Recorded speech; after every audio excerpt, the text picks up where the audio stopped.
Yoga Sutra 1.2 Yoga Chitta Fruta Nirodha. The restraint or hindrance of the modifications of the mind's composite is yoga. Yogis have compared our mind composite to a lake.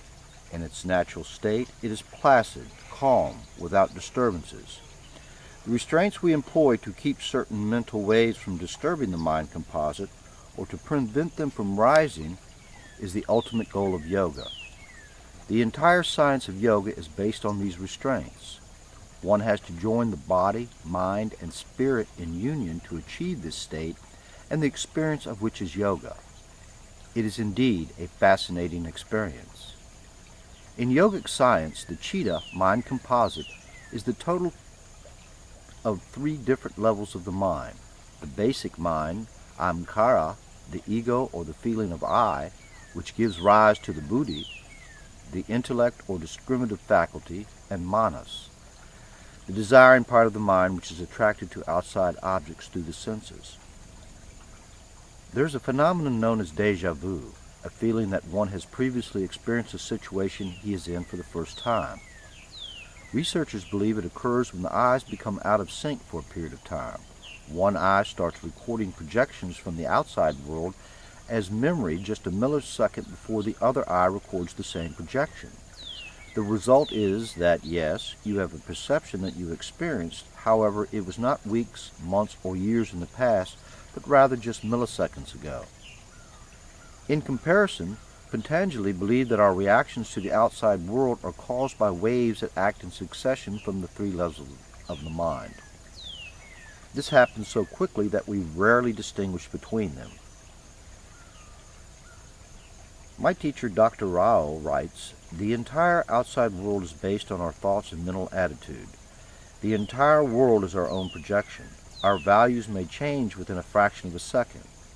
Today you may not even want to see the one who was your sweet object of enjoyment yesterday. If we remember this, we won't put so much stress on outward things. That is why yoga does not bother much about changing the outside world."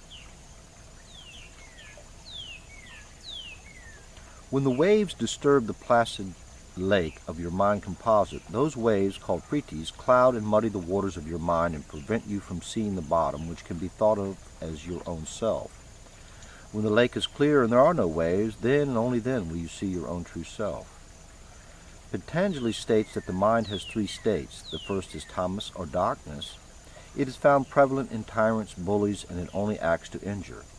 Then there is rajas, the active state of mind, the chief modes of which are power and enjoyment. Lastly, there is sattva, the state of serenity or tranquility in which the mind is calm. Contrary to the way it sounds, this state is not inactive, but rather extremely active. It takes great power to remain calm in a situation.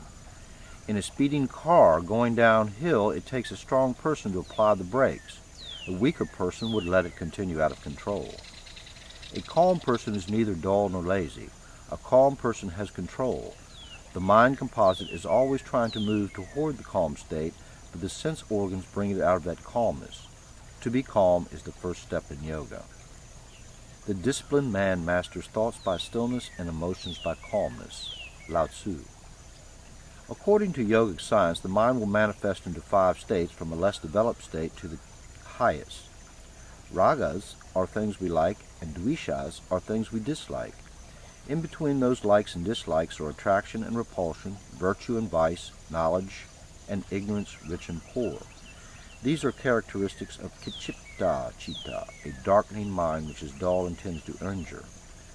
Kama is lust, krodha, anger, lobha, greed, and moha, delusion or infatuation, will manifest as muda, or a scattering mind. A scattering mind, when active, has a tendency to move toward pleasure and pain. It can lead to sleep, dullness, fear, laziness, and dependence as a result of tamoguna, which is also explained in the next chapter. Karma leads to vikshipta chitta, a gathering mind, which leads one to become virtuous, knowledgeable, and prosperous. Sattva guna is the continuous flow of thought on one luminous idea, which leads to ekagrata citta, a yogic, one-pointed mind that allows the mind to obtain purity and tranquility. In this state, the mind will become crystal clear, all-knowing and discriminating.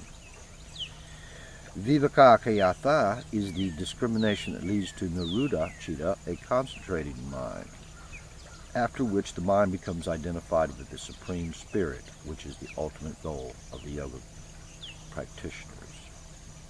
I hope you've enjoyed Yoga Sutra 1.2 and maybe go on and listen to Yoga Sutra 1.3.